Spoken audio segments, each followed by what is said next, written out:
All right, I'm here with Timothy Lee Peterson, Brazilian Jiu-Jitsu black belt, judo enthusiast, avid instructor, and Jiu-Jitsoka, Jiu-Jitero, whatever you want to call it. This man's been on this for quite some time. And Tim, we actually got acquainted with one another through, I think, a share it was from Stefan Kesting on Threads, which caught your eye. And then all of a sudden, you became like the person who was sharing my stuff more than anyone. And I was like, wow, maybe I should get to know this guy. And we started talking. And lo and behold, there's a whole bunch of things in terms of perspective that we tend to share in common.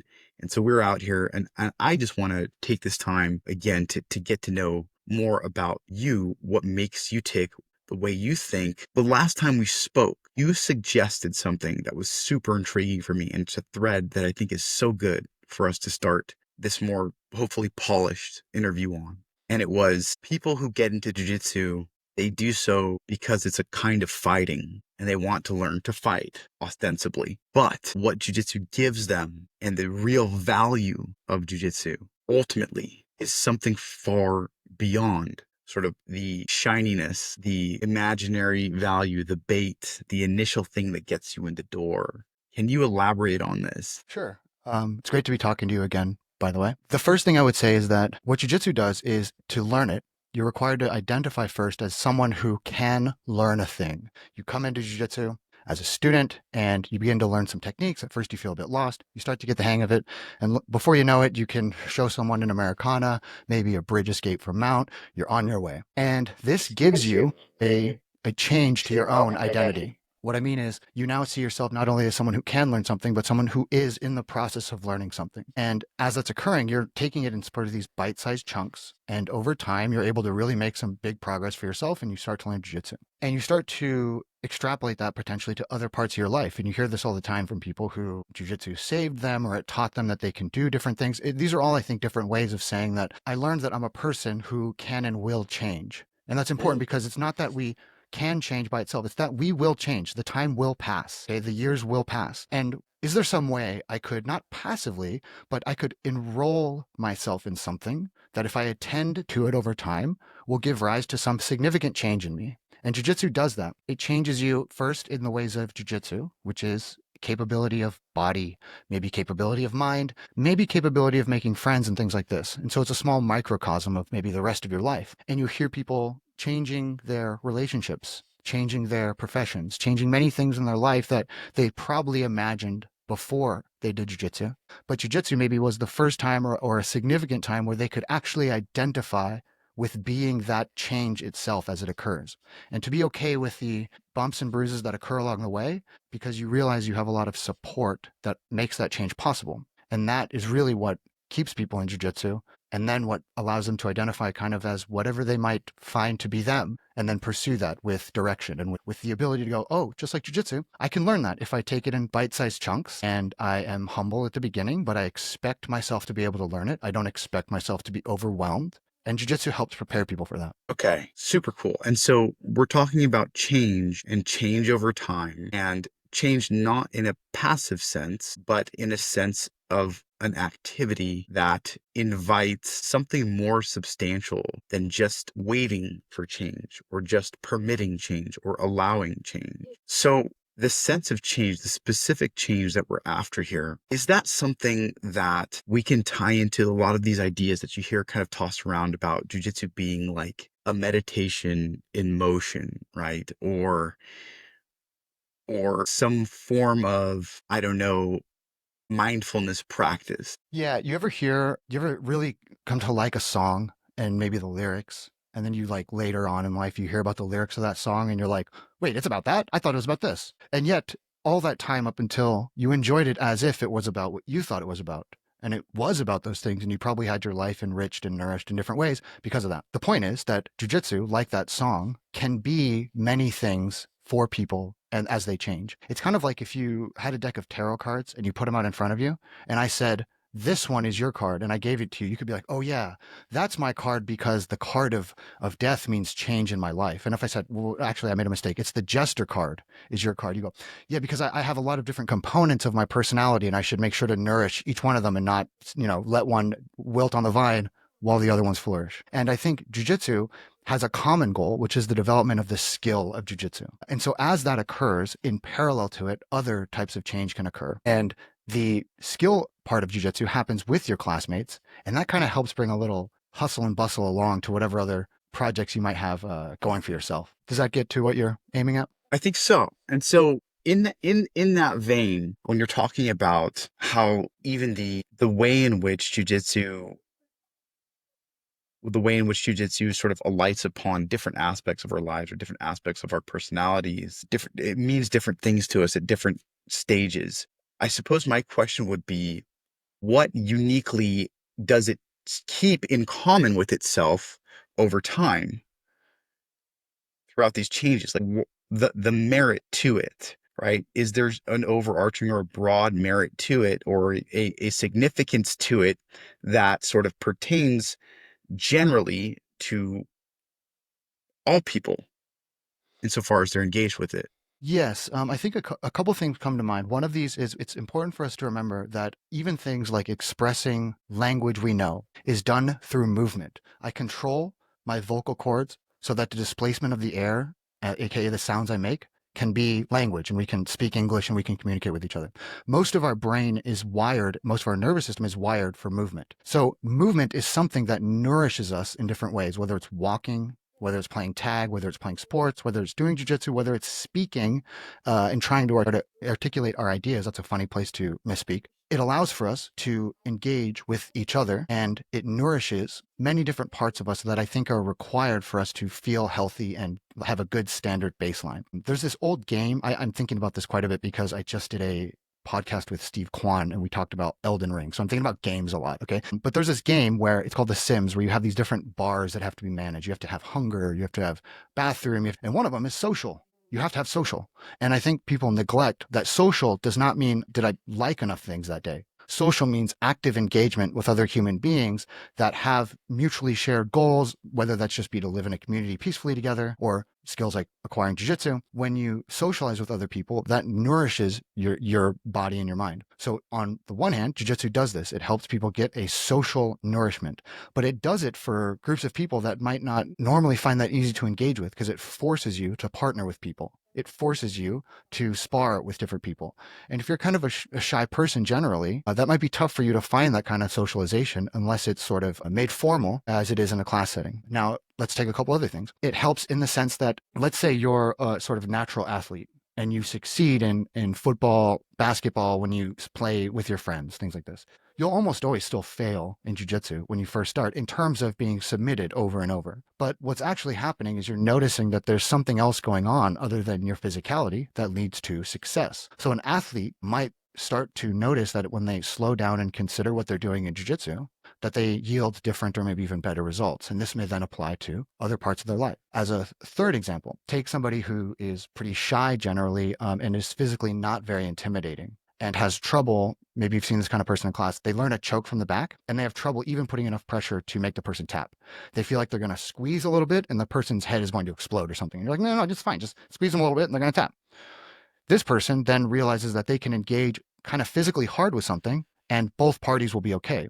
And then this person kind of builds their physical body confidence over time. So you might have somebody who's interested in solving problems and tactics and strategy and things like this. You might have someone who's physically very strong and could use a little slowing down in their life. You might have somebody who's generally pretty shy and unassuming who would do good in their life if they were able to expand their sense of physical presence and importance in the world. And jiu-jitsu brings all those people together and allows them to work together. And before you know it, they're all on their way to doing those things. I see. So it can be many things to many people. And not only that, but many things to many different types of people with different dispositions. So this is interesting. So the question again becomes for me, perhaps this is true of other things besides jiu-jitsu. What makes jiu-jitsu so special compared to these other things? Well, I think maybe we could consider it by reflecting on it as what do other things do that overlap with jiu-jitsu, and where do they not overlap, and where could maybe even jiu-jitsu learn from them? So one that comes to mind just because of my own familiarity with it is music, is playing music, learning to play music, playing piano, things like this. What's interesting is there are musicians who I would say become obsessed with being very technically good at their instrument. And they can play so fast, and they can play the most impressive arpeggios and spreads and things like this. But I wouldn't say that it's the most musical thing I've heard. When I think about, oh, I would like to listen to music, I don't put that on generally, but it's technically impressive. And I studied this for a little bit when I played bass. I studied a guy named Victor Wooten, who is, let me just say, very musical. I'm not lumping him in with this first category. But I noticed that as I developed the technical ability to play his music, I was then able to express the actual music I wanted to play more easily. So by having the technical skill or the foundation, there was a freedom, not a restriction that I experienced. And it was a freedom to play actual music I wanted to do rather than having to only play the music I was capable of playing before, which was quite limited. And a similar thing might be useful in jiu-jitsu. A lot of times people struggle because they only spar hard, and other people struggle because they never spar hard. And yet, what is happening there? Where is anyone benefiting from sparring? And I would say, yes, it's probably the person who can do both of those things like a light switch. I should be able to spar hard with you. I should be able to have an easier round with you, but still learn something and develop something technical. Easy round is not a lazy round. There can be a lot of technical merit and development in a round where we're not physically imposing on each other, especially when we're interested in acquiring skills. So, for example, in a training protocol, you could have somebody working on their drilling in the earlier parts of the day and they're sparring, and then do another session of drilling later on that they know is not going to be as physically demanding for them. So they show up with a somewhat rested mind and leave with a somewhat rested mind. Now, what does make music special is something, people write entire books on that. What makes jujitsu special is, I think, very similar to why we enjoyed like playing hide and seek as a kid.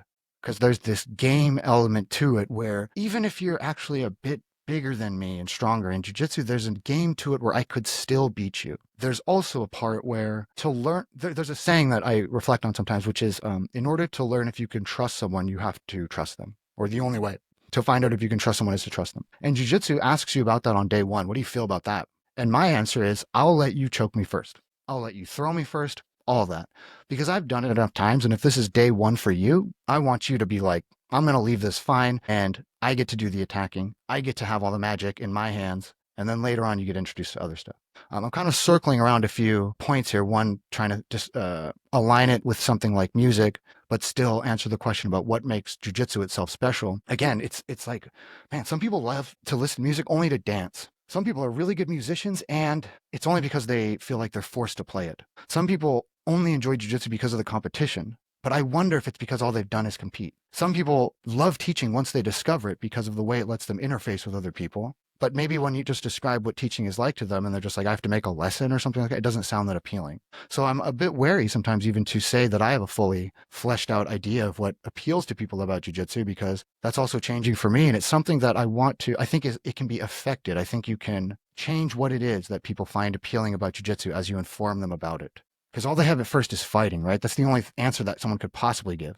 But you and I both have probably at least one more answer, or two, or three, or four, right? So it's not an easy question to answer, because it's trying to speak from all of the perspectives of the people involved, while at the same time dividing them up in ways where it would assume that I know so much about them that I don't. So, but hopefully I've given you some thoughts about it. Absolutely. So, and if I may, I like to think in the abstract or try and pin down the essences of things. This is just kind of the person that I am. And I also like to know, like, what it about me that keeps coming back to this thing. And I think I told you last time we spoke, I had quit jujitsu after maybe I quit jujitsu for 10 years, in fact, after being involved with it for about 3 or 4 years, initially from 2007, 2011.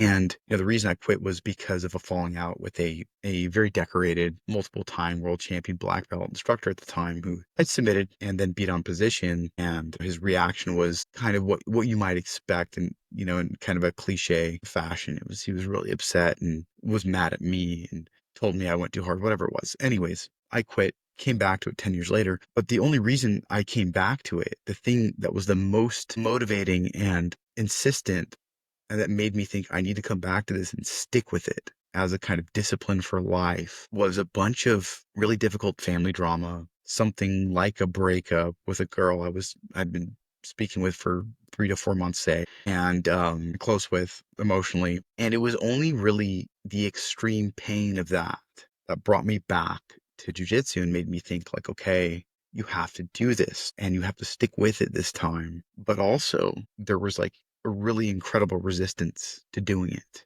I was like, there's intense fear that I had to face and intense pain that I had to face to and to push through that to do it. So, granted, everyone's experience is very personal, right? And it's very unique to them, right? I still like to generalize here and say, okay, well, how could this be representative of what draws people in to this thing and makes them want to stick with it? And for me, it was sort of the simple fact and the simple joy and pride that comes from putting myself out there, making myself vulnerable to another person, contesting with that person and physically, right? And negotiating through the conflict, through the struggle, friendship at the end of it, right? And so I look at this and I see kind of a key to everything that I love about human identity or that I think is worth talking about. And you alluded to identity previously in this thing, which is, first of all, there's no sense of self that we have without another person, right? Second of all, we need to belong to each other, right?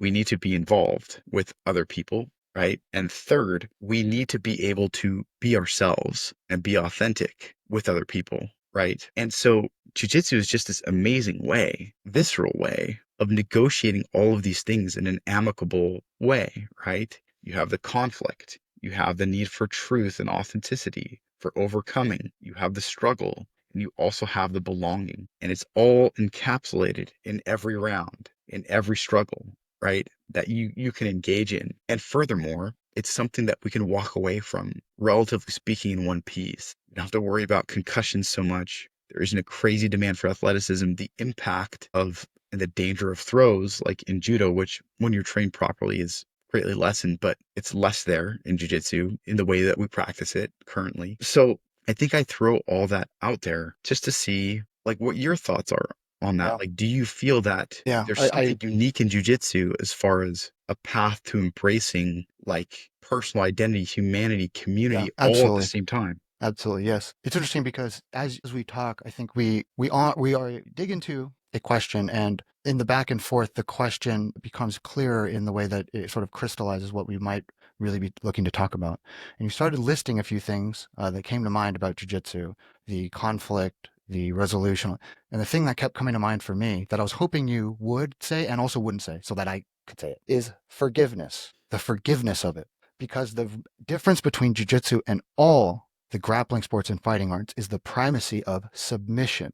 I didn't knock you out. I didn't throw you. You gave up, right? And some people will describe that as the ultimate form of victory. And I would say it's the ultimate form of losing because I can lose again to you, or you could lose to me. And you said it's the safety of it. And that's partially why the submission exists, because we preserve that because it's important to us. And there's something about putting yourself in a position where someone has to be assumed to provide the forgiveness before you got in the door. You don't learn about the fact that I'm going to let go when you tap before you come in. That's actually quite rare. Most people come in knowing what tapping means. It's probably, if you really probed them about it, why they felt like they could come in the first place. If you really dug down and you said, what was it about jujitsu? And they would say a submission. I saw it on TV. What happened after the submission, though? That didn't make it seem as barbaric to you as the person getting kicked in the head. Because they stopped. And there's something about learning things where it's not that the thing itself is so hard to learn. It's that along the way, every time you fall down the mountain is so painful, right? If it was just a smooth walk to the top, you just get there tomorrow afternoon. But it's always the consequence of the lesson outweighing the value of the lesson itself that steers a student away. This is why it's so important to not base your value of your athlete on their competition performance. Because guess what's going to happen when that athlete beats you in training? You already know what's going to happen. I don't even have to describe it to you. But imagine when you prepare your athlete in the training room, hey, there's a day when you're going to be better than me. I would like it to happen sooner than later. You will be surprised it happens at all. I will be surprised it took me so long to make that happen in you. But what are we going to do when we cross that road is more important. Are you going to discard me as your instructor and move somewhere else? That's very painful to think about if you have 10 years with someone, but it can happen. So you should prepare them beforehand and go, look, it wasn't that I beat you while you learn from me, right? It wasn't that I beat you that you learned from me. It was that I prepared you to beat me while you learn from me. So what are you going to do with that now? If that's all I ever taught you, you might leave. But if I taught you more than that, you might be like, "Ah, there's a lot more to learn from that because he already knew I was going to get to this point. He saw this from day one, right? I already saw my student beat me from day one. That's why I taught them. So what happens after that is something you should prepare them for. So that's one thing. The other one is, as I was mentioning, forgiveness. When you're going to learn something, you're going to fail, but it always should be framed for you as part of your actual journey towards success. And there's a number of ways this manifests. For example, I try to have every beginner's class engage in many drills that I call no-fail drills, where white belts essentially, they can't fail at them because they are so simple. Instead of passing someone's guard, the person on top just needs to take their hand and touch the top of the other person's head. And that they get moved, that I think is a fine ecological start for a pair of completely new people who have no idea what guard is.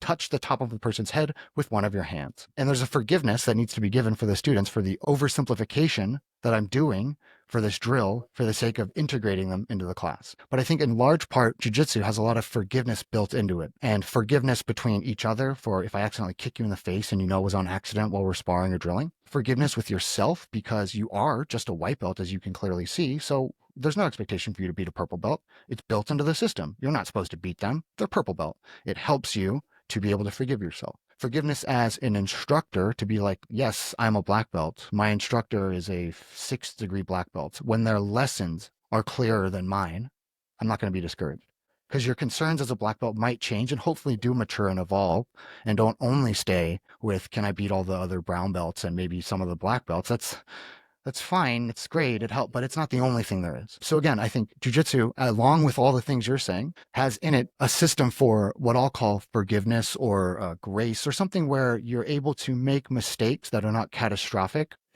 And then you get kind of used to that and you see how you don't want to make mistakes, obviously. So you don't just keep doing them, but you try to refine them. You learn to reach out and ask people for help when you don't understand a position, things like this. The forgiveness allows for you to extend your bravery, if that's a way to capture it.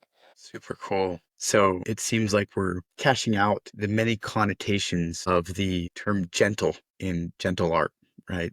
And one thing that I find historically interesting is, with like Jigoro Kano and the tradition of randori, which we adopt from judo in modern jiu-jitsu, right? There was a twofold requirement, and you can correct me if I'm mistaken here, but the one is the techniques must be practically effective. They must be things that you can use to effect in real world single combat on the one hand, but on the other, they have to be ones that we can practice and become proficient in and not harm each other with permanently, right? Hence the advent of the gesture of submission, right? And the disallowing of techniques that were actually a part of more ancient jiu-jitsu systems or older jiu-jitsu systems, such as groin strikes and eye gouges, right?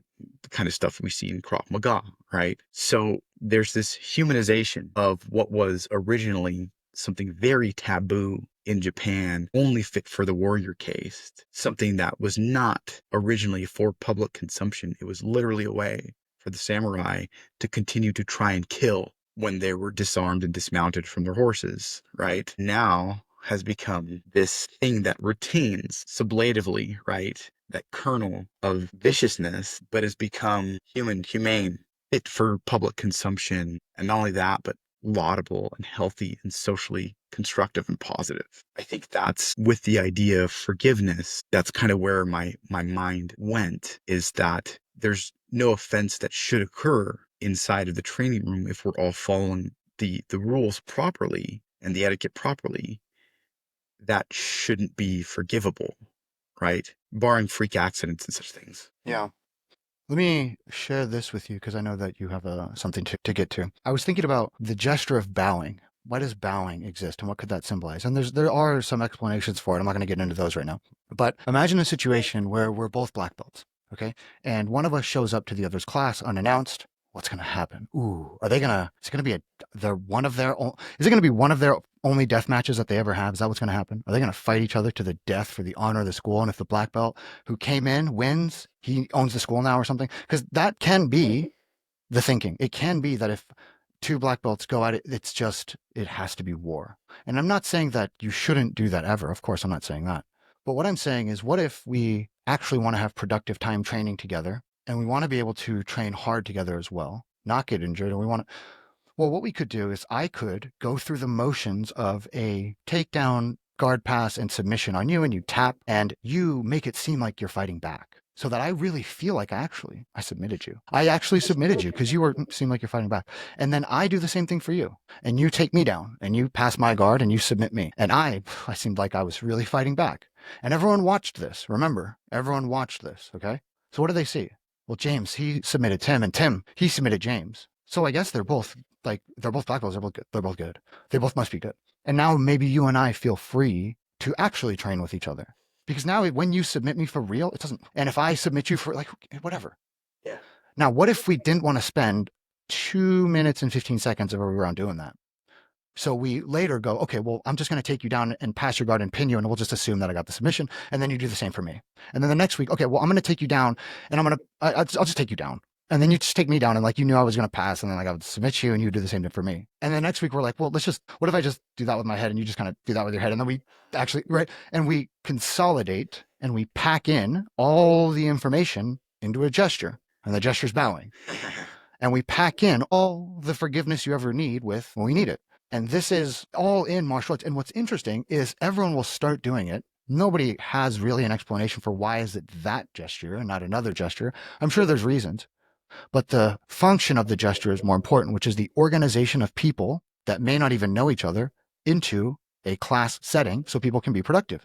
And it's super effective for that. It's kind of crazy how effective it is when you go, if you line up. I mean, people have the different ways they organize a class. Some people don't do anything for a while. I just started walking onto the mat and starting the class. But when you line people up by belt and people go, okay, so if I have a question, I'm going to ask one of those. It really helps with density of information in a class. And these gestures, they get subsumed into the practice itself, which I think is interesting because those kind of things exist in what we would call regular life. And when we can appreciate what those are, and what it means to, if you're a bigger person walking down the sidewalk to sort of get out of the way for someone, it actually is like not a big deal for you to do that. You're not less of like an alpha because you got out of the way for like a lady with a shopping cart or something. It's crazy to have to say that, but like I like doing it because I am like, you know what? If like that lady turned around and be like, your brain looks like it's coming out of your head, I'd be like, yeah, because I do jujitsu. You should come try it sometime. It's kind of fun.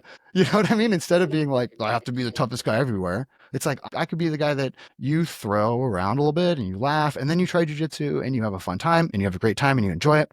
And I think about these kind of things, whether it be bowing or whatever happens to be, because jujitsu itself is quite beautiful and good for people. And I think it's actually much more inviting and warm than it comes across as, but it's not always brought to the surface how that occurs. Absolutely. And I think the challenge there too is that we see so many people talking about the importance of being dangerous and all this sort of stuff and keeping your edge and not being soft and all like, listen, weaponizing yourself. Okay, cool. Like, I get it. I watched G.I. Joe when I was a kid and, like I like to be tough and strong and I like the thought that I could win fights and stuff like that. Like, sure, like that's all part of this thing, right? But these are kind of in so many ways like the obvious surface level type things. When we ask yourself like, well, why do I do this recreationally? Why do I do this for fun? Why do I spend all this time on it? Even though it's not really remunerative for the vast majority of people who do it, right?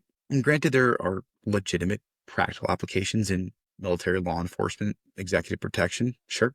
All of that for sure. Like those guys, they need to be dangerous in those ways, right? But the supreme irony of all of that is like the better you are, the more restraint you can practice in effectively disabling someone, right? The better you are, the gentler you can be, right? And it becomes like kind of a quest to de-escalate, right?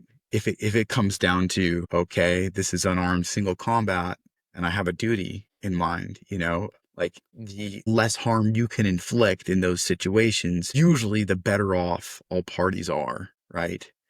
And if if you really have to inflict maximal harm, you're better off using a weapon, like, so I don't know. All of these things I think are significant because I think the way it's being pushed and the way it's been marketed and the appeal that it has, the vulgar appeal that it has is is perhaps for many people like overemphasized. Why you do anything and you start being quite critical of it, because you can kind of dismiss almost any endeavor that you put under that lens as, well, why would you do jujitsu? Why would you research cancer? The sun's going to explode in a billion. It's like anything can, but I think the real fear is that we realize that there's a precious small amount of time that we have on the earth, and we don't want to involve ourselves in things that don't seem worthwhile. But what we don't take a second to also notice is what is determining what I value as worthwhile. These things make me money. Is that what makes them valuable? I can understand how that happens because that's like a literal technical definition would be that. But it's not the only reason we find things valuable. And in fact, most of the things we do, we find valuable for other reasons. And when you start looking at it with that lens, you start seeing that anything you put into the spotlight and you critically examine as what is the true value of this thing, it will have its trade-offs involved. Everything has an opportunity cost that takes your time. And that opportunity cost is something you have to bear and won't get spent on anything else. We all have 24 hours in the day and we spend them at the end of the day. And people want to do good things with that time. That's understandable. But I think that the anxiety that ends up accruing as you waste your imagination on whether or not you're using your time, if you're min-maxing all your time, ends up being quite destructive. I think that jiu-jitsu is something where if you do an hour of jiu-jitsu, at the end of it, you will feel better than many other things you could have done with that hour. And if you do that regularly each day, you will likely find that that hour is well spent. For the same reason that every one of us could probably get like 33 to 25% more of their day if they stopped sleeping. But the damaging effects of that would really quickly outstrip any positive. I think when you do things but I think it's hard to communicate that to people when they go, but if all you learned that time was fighting and you never fight, was it really worth it? And people go, well, that's not all that happened, though. And they go, what else happened? And that's what we're talking about now, is what else happened that wasn't fighting? And you go, man, actually a lot. And it all kind of happened during the fighting or after, or was kind of about the fighting, but it wasn't just the fighting part. Like you and I have never sparred, but yet there's a lot of, I think, interesting ideas that we've shared with each other, and other people have kind of found them interesting. But it all came from the fact that we both have this fighting thing we do. I do it over where I do it, and you do it where you do it. And we could overlap in different ways, but it gave rise to something that's quite different. Sometimes I use this example to make the point. If you had something like a church, and there were so many people at that church that they had their kids, and those kids needed to go to a Sunday school, and then that church disappeared, people could still talk about the idea and value of a Sunday school.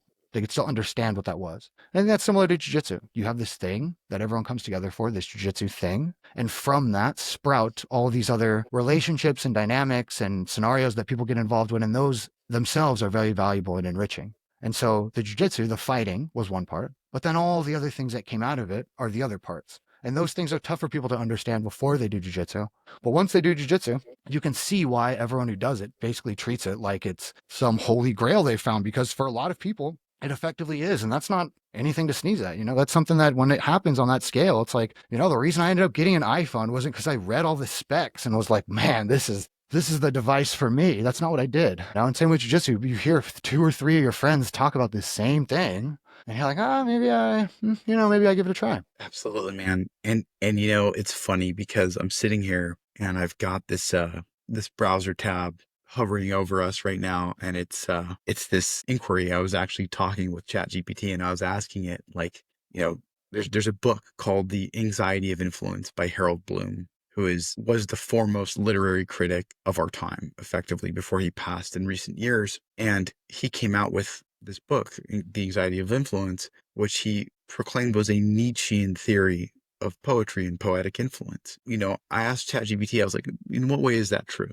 Right. And it talks about how Bloom was original and Nietzschean in framing the history of poetry as a history of struggle, as a history of, this Greek term agon, right? Agonism, antagonism. And without these different poets like forming rivalries, all of this beautiful art would have never come into being, right? Without this conflict, the Western literary canon wouldn't be what it is. It wouldn't exist. And so I think one thing I see to add, to what you're saying is jiu-jitsu lets us struggle in this extremely primal way, right? That's so direct, even though it is very much mediated by this art form, right? And it is made safe, but because the opportunities for us to struggle are so lacking here and now at the end of history in the developed world, the opportunities for like direct struggle that is so much a part of our humanity and our